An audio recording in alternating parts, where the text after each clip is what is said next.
The Perfect Kill, Mossad's Surgical Evolution. It's the morning of January 5, 1996. The Gaza Strip is dead quiet.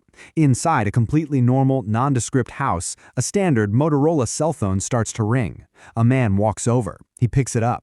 He presses the speaker to his ear. Through the static, there's a voice. It asks a really simple question. How are you, Father? That is the absolute last sentence he will ever hear. Because in that exact fraction of a second, a highly controlled explosion rips through the right side of his skull. The victim here was Yahya Ayash. They called him the engineer, and the murder weapon, just 50 grams of RDX explosive. To put that into perspective, that's barely the weight of a golf ball, but it was planted with such terrifying surgical precision inside that phone, Ayash was killed instantly. Yet his friend, who was standing literally inches away, walked away without a single scratch. This was the genesis of a whole new kind of shadow war. Part 1. The problem. The doctrine of no fingerprints. You see, for decades, the world's intelligence agencies have been chasing something they call the perfect kill. The goal is to exert absolute geopolitical power, but without leaving a single physical trace behind. Think about traditional military strategy. It relies on brute force, right? Massive airstrikes, completely leveled city blocks, devastating collateral damage.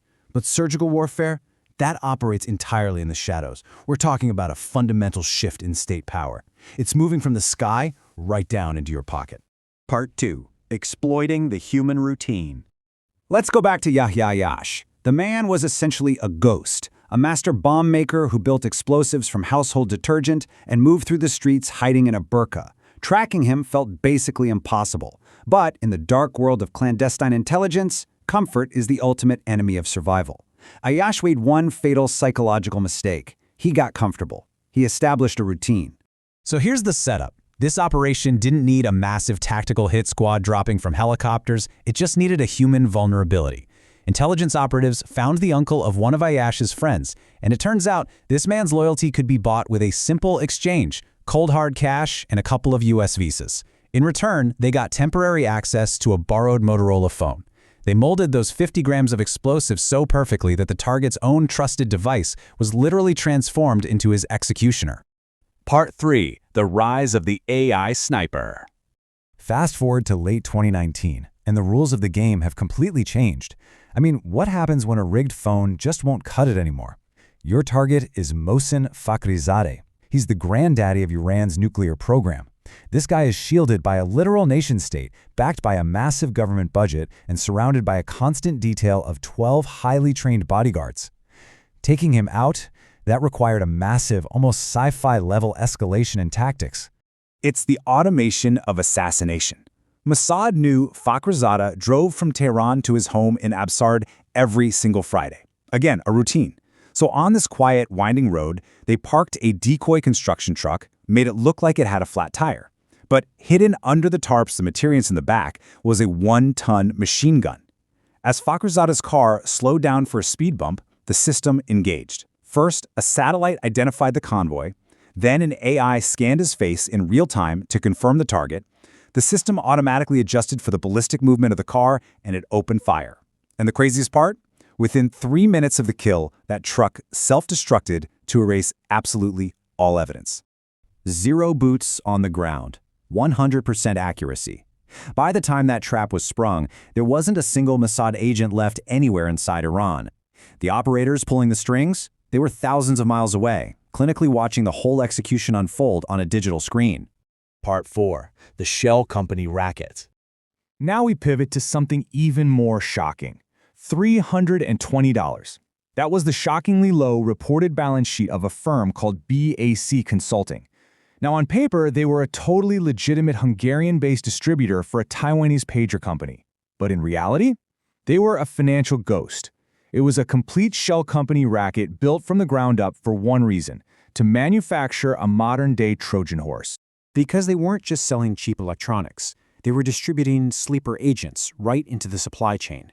We're talking about everyday devices infiltrated into global logistics, just waiting silently. For years, BAC sold these compromised pagers and walkie-talkies to Hezbollah, and the intelligence operatives didn't strike right away. They were incredibly patient. Like a predator, they just sat back and waited as thousands of these devices deeply embedded themselves into the daily routines and pockets of their targets. And then the moment finally arrived. September 11, 2024. Thousands of miles away from the targets, a single button is pushed. Instantly, thousands of pagers across Lebanon and Syria detonate in complete unison. We're talking about mundane, everyday devices that people carried into grocery stores, into their living rooms, into their cars.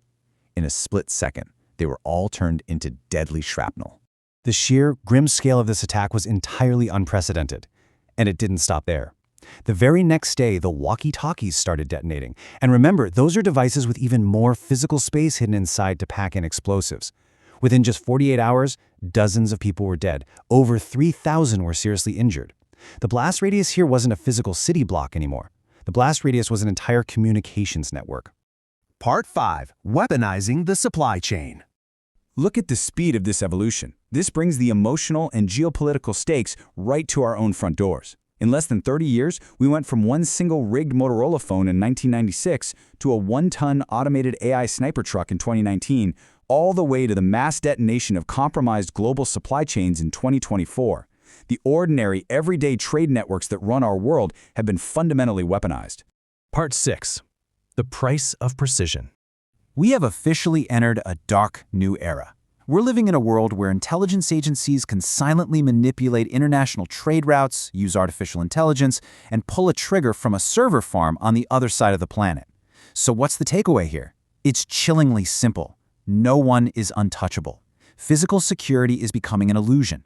The device you're holding in your hand right now, the infrastructure powering the city around you, they're all potential weapons. They are all part of a new clandestine battlefield. And that leaves us with one profound, really lingering geopolitical dilemma.